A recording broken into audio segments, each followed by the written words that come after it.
Part 1. Picture this. You're having a perfectly normal day in ancient Persia when suddenly you're accused of a crime you didn't commit. Bad luck, right? Well, that's just the beginning of your problems. Because in about 24 hours, you're going to experience something so horrifically creative that it would make modern horror movies look like children's bedtime stories. Welcome to the dark and twisted world of historical execution methods, where human ingenuity wasn't always used for the greater good. Now, before we dive into this fascinating yet disturbing journey, I need to warn you, this isn't your typical history lesson. What you're about to learn will fundamentally change how you view human creativity. And trust me, you'll never look at boats or rats the same way again. Speaking of boats, let me tell you about something the Persians called scaphism, also known as the boats.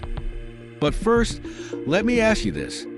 What's the worst thing you can imagine happening to your body? Whatever you're thinking, I promise you the ancient Persians had something worse in mind.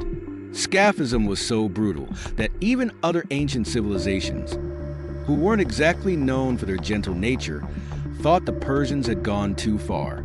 Here's how it worked. The condemned person would be stripped naked and firmly strapped between two identical wooden boats or hollow tree trunks with their head, hands, and feet sticking out. Sounds uncomfortable, but not too terrible, right? Well, hold on to your lunch, because this is where things get interesting. The executioners would force-feed the victim a mixture of milk and honey. Delicious? Maybe. But they wouldn't stop there. They would then cover the victim's exposed body parts with the same mixture, particularly focusing on the face, hands, and feet. Then they would leave the person floating in a stagnant pond or swamp. What happens next is a testament to nature's cruel efficiency when combined with human malevolence. The mixture of milk and honey would cause severe diarrhea, effectively keeping the person alive while simultaneously beginning the torture process. But that's not even the worst part. The sweet mixture covering their exposed body parts would attract insects. Lots of insects. These bugs would begin to feed on the victim while simultaneously using their body as a breeding ground. Days would pass, and the victim would be force-fed more milk and honey to prevent dehydration and death by starvation. Because, you see, the goal wasn't just to kill, it was to create the most prolonged, excruciating death possible. The combination of exposure, infected insect bites, and the psychological torture of being conscious through the whole ordeal could last for days or even weeks. One particularly unfortunate soul reportedly survived for 17 days in this condition. Now, you might be wondering who would deserve such a fate. Well, according to historical records, this punishment was often reserved for crimes considered particularly heinous, such as treason or killing one's own parent. The most famous victim of scaphism was Mithridates, a young soldier who killed Cyrus the Younger in 401 BC. His execution reportedly took 17 days, and the details were so grotesque that even battle-hardened warriors of the time were horrified. But here's the truly fascinating part. Scaphism wasn't even the worst execution method humans have devised. In fact, compared to some of the other methods we're about to explore, some might consider scaphism relatively merciful, if you can believe that. And that brings us to our next method, which involves a copper bull of fire and an acoustic engineer from ancient Greece. But before we get to that, let me ask you this. Have you ever wondered why we say someone is cooked alive when they're in trouble? Well, stick around, because that story is coming up next, and it involves one of the most ironic deaths in human history.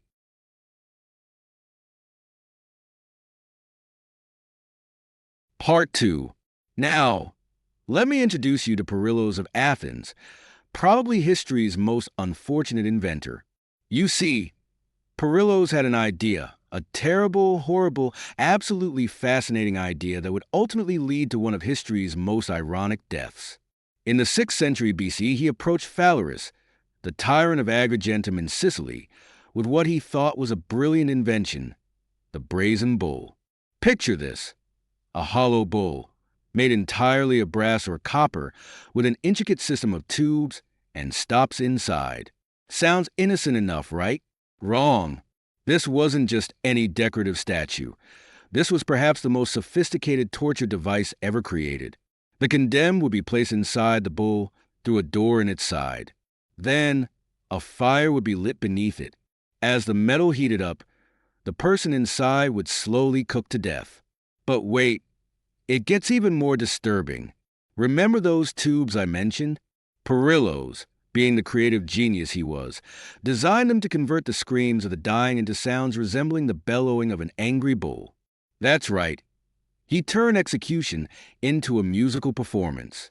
Now, when Perillos proudly presented his invention to Phalaris, he probably expected praise, maybe some gold, perhaps even a position at court. What he got instead was a front row seat to test his own invention.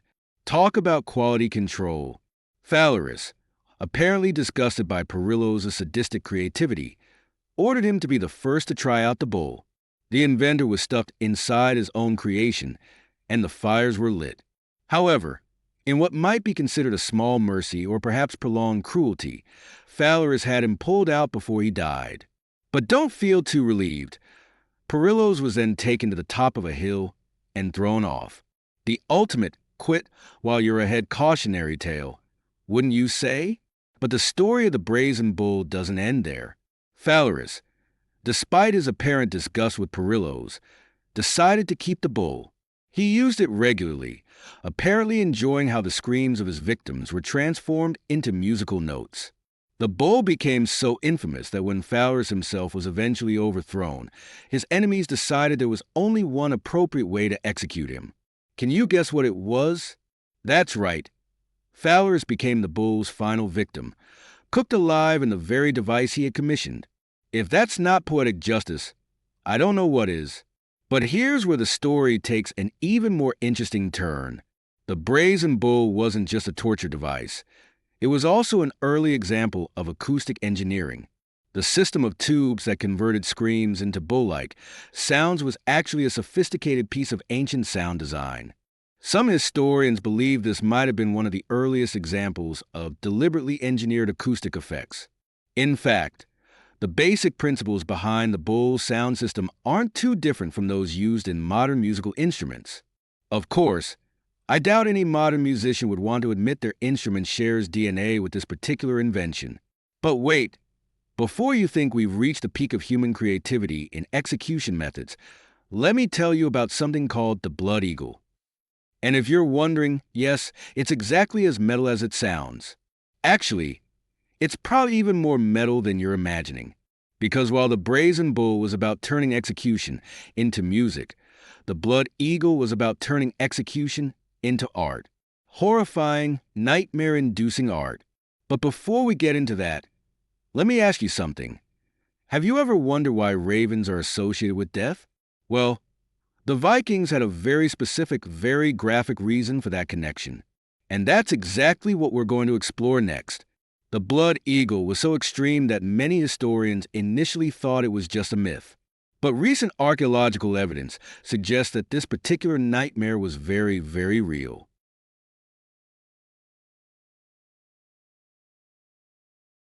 Part 3. Let me paint you a picture of the blood eagle, but I should warn you, this one's not for the faint of heart. Picture yourself in medieval Scandinavia, where the Vikings didn't just execute their enemies. They transformed them into macabre works of art. The blood eagle was reserved for their most hated enemies, particularly those who had killed someone's father. Because, you see, in Viking culture, if you were going to kill someone, you might as well turn it into a religious ceremony. The process began with the victim being placed face down on a wooden block. Now, here's where things get particularly creative.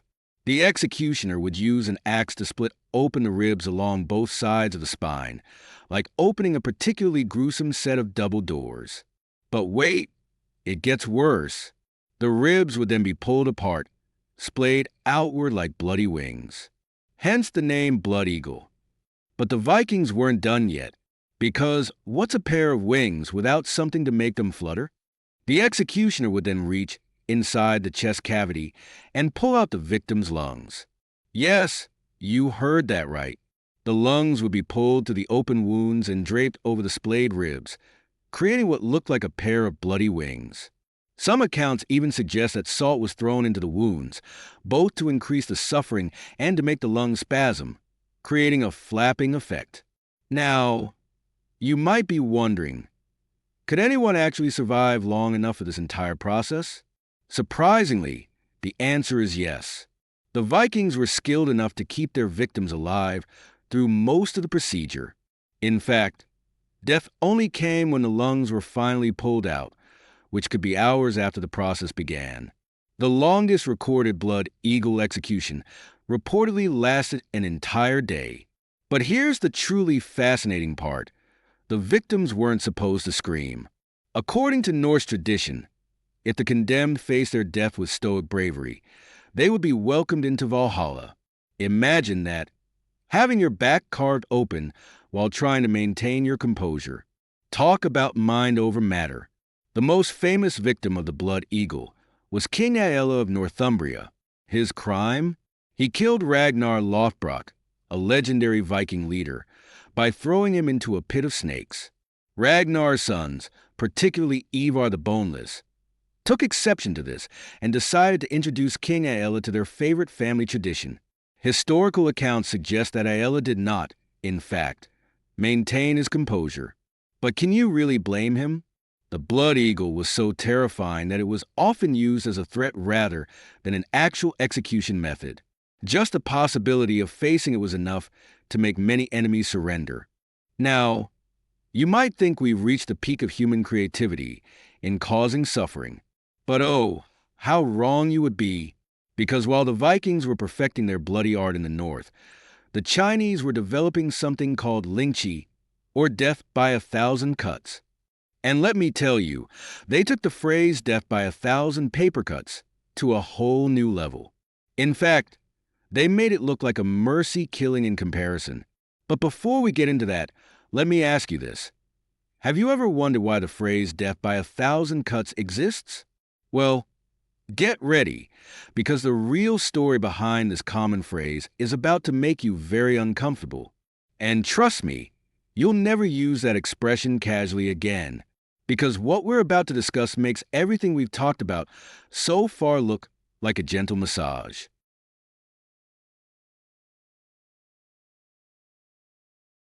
Part 4.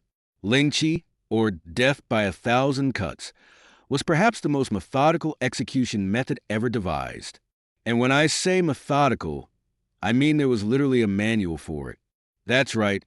Someone actually sat down and wrote a detailed guide about the proper way to cut someone into pieces. Talk about job dedication. The process began with the condemned being tied to a wooden frame in a public place. Because if you're going to slice someone into pieces, why not make it a community event? The executioner would then begin removing small pieces of flesh from the victim's body. And when I say small pieces, I mean really small pieces. The goal wasn't to kill quickly. It was to remove exactly 1,000 pieces while keeping the person alive as long as possible. The cuts were made in a specific order, starting with the parts of the body considered least vital. Think of it as a really twisted version of Operation, the board game. The executioner had to be skilled enough to avoid major arteries and organs until the very end.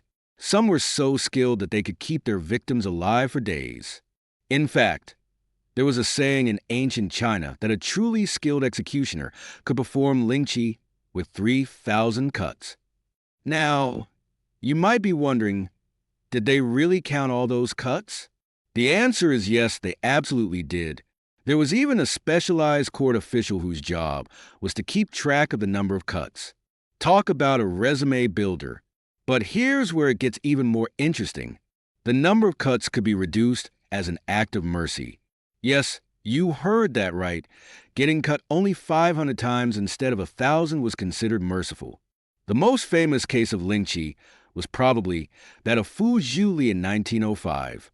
His execution was actually photographed by French soldiers, giving us a horrifying glimpse into this practice. The photographs were so disturbing that they helped spark international outrage and contributed to the eventual abolition of lingqi in 1905.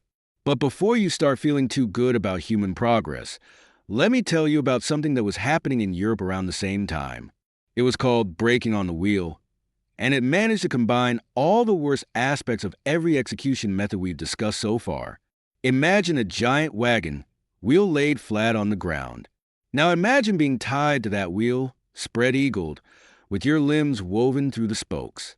The wheel would then be slowly rotated while the executioner systematically broke every bone in your body with an iron bar, starting with your fingers and toes, working up to your arms and legs, and finally crushing your chest and skull. The whole process could take days, and the wheel would often be mounted on a pole so everyone could see. Because nothing says don't commit crimes like a screaming person slowly being turned into human origami. But here's the truly disturbing part. Sometimes the executioner would deliberately avoid fatal blows, keeping the person alive in their broken state for days. The record holder reportedly survived for 9 days. 9 days with every bone in their body broken. Makes you appreciate modern jurisprudence, doesn't it? But before we move on to our final and possibly most disturbing execution method, let me ask you this. Have you ever wondered why rats are so feared in every culture around the world? Well, stick around, because what you're about to learn about the rat torture will make you look at these little rodents in a whole new light. And trust me, you'll never complain about having mice in your house again.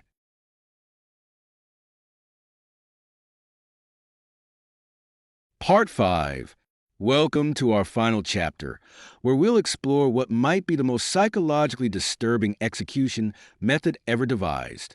Ladies and gentlemen, meet the rat torture, a method so effective that it was still being used well into the 20th century. Now, you might be thinking, how bad can rats really be? Well, buckle up, because we're about to find out. Picture this. You're strapped to a table, unable to move. A large bucket containing several hungry rats is placed upside down on your bare stomach. The bucket is then slowly heated from above. As the temperature rises, the rats face a choice, either cook alive or, well, let's just say they choose the path of least resistance. And that path happens to be through you. Yes, you heard that right. The rats would literally eat their way through the victim to escape the heat. The genius, if we can call it that, of this method was that it combined intense physical pain with absolutely devastating psychological torture. Because unlike our previous methods where you at least knew what was coming, here you had to lie there and feel the rat scratching, deciding where to begin. The anticipation alone was enough to drive people mad. But here's where it gets even more disturbing. The rats wouldn't just pick any direction to dig. They would consistently choose to burrow upward through the soft tissue of the abdomen, because that was the quickest route to escape. Some versions of this torture used just one rat, placed in a metal container against the victim's body. This was actually considered worse because a single rat would take longer to create a fatal wound, prolonging the suffering. The method was particularly popular during the Dutch revolt against Spain in the 16th century. The Dutch resistance fighters would use it on captured Spanish soldiers, claiming it was payback for Spain's use of the Inquisition's torture methods. But perhaps the most famous use of rat torture came during the Reign of Terror in the French Revolution. The revolutionaries, in their infinite wisdom, decided that if something works well for interrogation, it must work even better as an execution method. They were right in the worst possible way. The method was so effective at breaking people that it became a standard tool for extracting confessions during World War II. In fact, George Orwell was so disturbed by accounts of rat torture that he included it in his novel, 1984, as Winston's worst fear in Room 101. But here's the truly fascinating part. Rats aren't naturally aggressive toward humans. These executions worked because the rats were deliberately starved and then placed in a situation where their only chance of survival was to do the unthinkable. It's a chilling reminder of how nature can be turned against itself in the most horrific ways. And that, my friends, brings us to the end of our journey through history's most brutal execution methods. From insects to rats, from bulls to boats, we've seen the darkest depths of human creativity. But perhaps the most disturbing thing isn't the methods themselves, but the fact that humans kept detailed records of them. Someone somewhere actually sat down and wrote manuals for these things. They took notes, made improvements, and passed their knowledge down through generations. If there's one thing we've learned from this journey, it's that human ingenuity knows no bounds, for better or, in this case, for much, much worse. Sleep tight, and maybe check under your bed for rats. Just kidding. Or am I?